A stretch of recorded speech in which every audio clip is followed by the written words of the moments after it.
আসসালামু আলাইকুম সবাইকে টেকনিক্যাল কাউন্সিলের পক্ষ থেকে ধন্যবাদ। আজকে আমরা দেখব একটি সুপারহিট ও একটি সাবকুলিং কি এবং তা কিভাবে কাজ করে আজকে আমরা তা দেখব। একটি সুপারহিট এই যে এটা হলো মূলত একটা মনে করেন একটা কন্টেনার। ওই কন্টেনারে যদি আপনি পানি রাখেন তখন আপনি যদি এখানে হিট দেন তখন সে মনে করেন পানির টেম্পারেচার আস্তে আস্তে আস্তে আস্তে বাড়তে থাকবে। যখন 100 ডিগ্রি সেলসিয়াসে যাবে তখন সে বয়লিং হবে, তার মানে সে বাষ্প হতে শুরু করবে। তখন ওই বাষ্পটা মনে করেন সে মনে করেন উপরে উঠতে থাকবে, তখন বাষ্পটা সে মনে করেন অটোমেটিক সে মনে করেন উপরে উঠতে থাকবে এবং একটা সময় মনে করেন হিট দিতে পানির পরিমাণটা কমে যাবে এবং সে মনে করেন পানির পরিমাণ কমতে কমতে একবারে সে মনে করেন খালি হয়ে যাবে। এই যে বাষ্প মনে করেন 103, এই 104, 105 এভাবে মনে করেন আপনার টেম্পারেচার বাড়বে। মূলত আপনার সুপারহিট হলো আপনার মনে করেন কারেন্ট টেম্পারেচার আর বয়লিং টেম্পারেচার। আপনার কারেন্ট টেম্পারেচার এখানে আপনার কারেন্ট টেম্পারেচার হলো 107 ডিগ্রি আর বয়লিং টেম্পারেচার হলো আপনার 100, মানে 100 বয়লিং হয়। তার মানে এখানে আপনি 60 ডিগ্রি সেলসিয়াস, এখানে আপনার সুপারহিট বলতে 60 ডিগ্রি সেলসিয়াস হলো আপনার স্টিম। সাবকুলিং হলো একটি প্রক্রিয়া যা যা মূলত আপনার কনডেন্সারে ইউজ করা হয়। আপনার এই যে এখানে মূলত আপনার সাবকুলিং ইউজ করা হয় কনডেন্সারে আর সুপারহিট ইউজ করা হয় আপনার ইভাপোরেটরে। আপনার সাবকুলিংয়ের মাধ্যমে আপনি কনডেন্সারের যে মনে করেন যে গরম বাতাসটা গরম যে স্টিমটা যে বাষ্পটা, এটা আপনি মনে করেন ফ্যানের মাধ্যমে বা বাতাসের মাধ্যমে বা আপনি মনে করেন পানির মাধ্যমে ওই হিটটা আপনি বের করে দিবেন, যার ফলে স্টিমটা মনে করেন কী হবে, আপনি মনে করেন তরলে পরিণত হবে। আস্তে আস্তে সে মনে করেন টেম্পারেচার কমতে থাকবে। এই যে দেখানো হচ্ছে ভিডিওতে 108, 106, মানে টেম্পারেচার স্টিমটা কমতে কমতে আস্তে আস্তে টেম্পারেচার কমতে কমতে সে মনে করেন আপনি তরলে পরিণত হবে। এইভাবে সে মনে করেন তরলে পরিণত হবে। সে মনে করেন কনডেন্সারে মনে করেন বাষ্প থেকে সে তরল হবে। আর সাবকুলিং মূলত আপনার কাজ করে মূলত কনডেনসেশন টেম্পারেচার আর কারেন্ট টেম্পারেচার।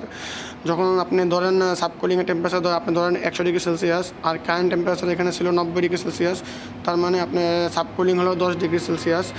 আপনি যদি চিন্তা করেন একটা রেফ্রিজারেশন সাইকেল বা একটা পেপার সাইকেল, তাহলে আপনি দেখবেন যে আপনার ইভাপোরেটর থেকে যে গ্যাস বা স্টিম বা যে বাষ্পটা যখন আপনি সাকশন লাইন দিয়ে এসে মনে করেন আপনার কম্প্রেসরে আসবে, এই যে এখানে মনে করেন গ্রাফিক্সের মাধ্যমে দেখানো হচ্ছে, যখন আপনার সাকশন লাইন দিয়ে আপনি যে ভেপারটা এই যে ভেপারটা যখন মনে করেন নিম্ন চাপ ও তাপমাত্রায় যখন ওই ভেপারটা মনে করেন সাকশন লাইন দিয়ে আসবে, তখন সে কী করবে, কম্প্রেসর গুঁড়ার মাধ্যমে সে মনে করেন এটা মনে করেন ডিসচার্জ করবে হাই প্রেশারে।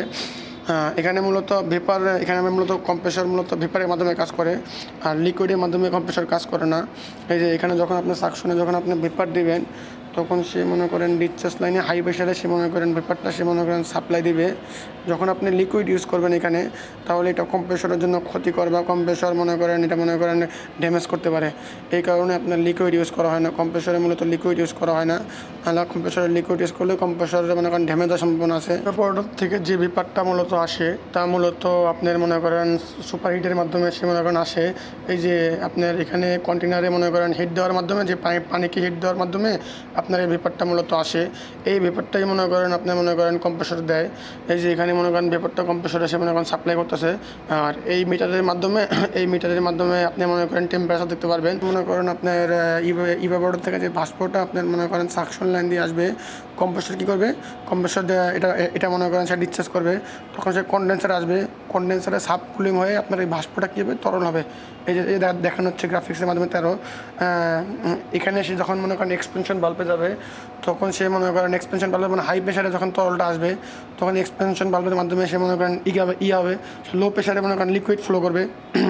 লিকুইড যখন ফ্লো করবে তখন লিকুইডটা ফ্লো করলে তখন সে মনে করেন আস্তে আস্তে সে আবার ইভাপোরেটরে যাবে। যখন সে ইভাপোরেটরে যাবে তখন সে আবার সুপারহিট হবে এবং সুপারহিট হয়ে সে আবার মনে করেন আপনার তরলটা মনে করেন সে মনে করেন বাষ্প হবে। ওই বাষ্পটাই সে কম্প্রেসরের মাধ্যমে সে কনডেন্সারে যাবে, কনডেন্সারে আবার মনে করেন সাবকুলিং করে সে মনে করেন বাষ্পটা মনে করেন তরল করবে।